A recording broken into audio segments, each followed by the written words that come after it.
नमस्कार दोस्तों, हमारे चैनल 9 प्लैनेट सॉल्यूशंस में मैं पुदार नेहा आप सबका बहुत बहुत स्वागत करती हूँ। मैं पुदार नेहा वैदिक एस्ट्रोलॉजर हूँ, वास्तु कंसल्टेंट हूँ, टैरो कार्ड रीडर और हीलर हूँ। हम आजकल माता रानी पे चर्चा कर रहे हैं। मैं आपको रोज़ बताती हूँ कि कल कौन सी माता रानी का वार है और ये क्यों आई, कैसे इनका वो प्रभाव आया, कैसे पुराणों में इनका लेख आया। तो आज हम जिन माता की बात कर रहे हैं, जो कल जिसका व्रत होगा, वो है कात्यायनी माता। कात्यायनी माता अमरकोश में संस्कृत के श्लोकों में उमा, पार्वती, हेमवती, ये सब कात्यायनी माता के ही एक रूप हैं। उन्हीं के ही अंश से कात्यायनी माता का एक स्वरूप बना था, जिनका नाम कात्यायनी पड़ा था। चंडिका, चंडी, भद्रकाली भी इन्हीं के ही स्वरूपों का ये एक रूप है। माँ कात्यायनी रोगों का नाश, पापों का विनाश, संताप, जो हमें दुख लग जाता है ना बहुत गहरा, उससे हमें बाहर निकालती हैं, इससे हमें छुटकारा दिलवाती हैं। जब हम माँ कात्यायनी का मंत्र, जिस दिन कात्यायनी की पूजा होती है, उस दिन कंठस्थ करके ओम ऐं ह्रीं क्लीं कात्यायनी नमः का मंत्र जाप करते हैं, तो हमें बहुत बड़े सदमे से माँ कात्यायनी बाहर निकाल देती हैं। कई लोग शो नहीं कर पाते, लेकिन उनको इनर हार्ट कोई ना कोई ऐसा सदमा लगा होता है जिसको वो भुला नहीं पाते या उससे वो बाहर नहीं निकल आ पाते। तो कल का दिन आपके लिए बहुत महत्वपूर्ण है। माँ कात्यायनी को ध्यान कीजिए।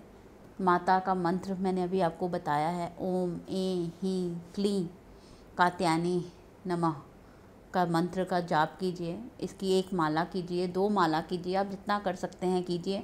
या जब भी कभी कोई मंत्र करते हैं ना, उसकी 9 की सीक्वेंस में कीजिए। अगर कई लोग कहते हैं कि हम एक माला भी नहीं कर सकते, तो कम से कम 9 बार, 18 बार, 27 बार, मतलब 9 का टेबल पढ़ते हुए कीजिए।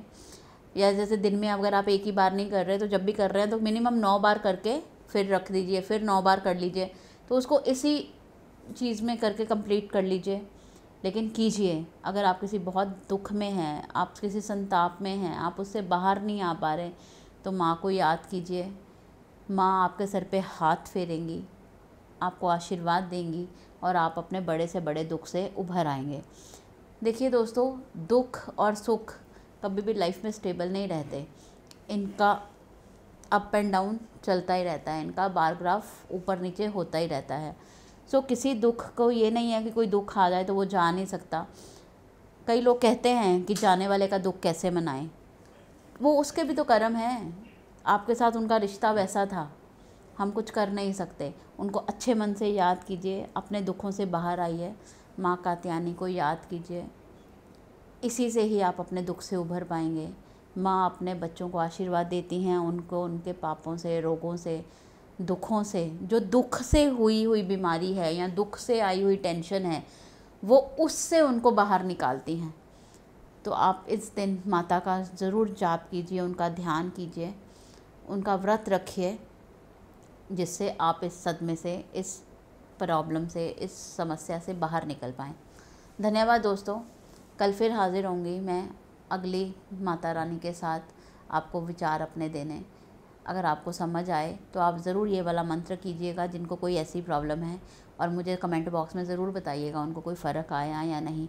दोस्तों, ये नहीं होता कि आज आपने मंत्र किया तो शाम को फ़र्क आ जाएगा।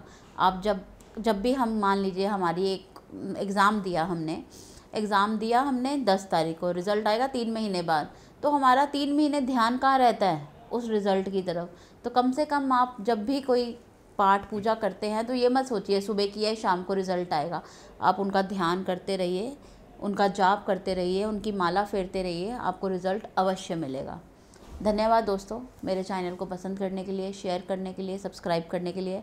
अपने दोस्तों को, अपनी फैमिली मेम्बर्स को इसके लिंक भेजिए कि वो भी इसको सब्सक्राइब करें और शेयर करें, जिससे मैं आप लोगों की तरफ जो छोटा छोटा ज्ञान मुझे है, मैं वो भी आप तक दे पाऊँ। धन्यवाद।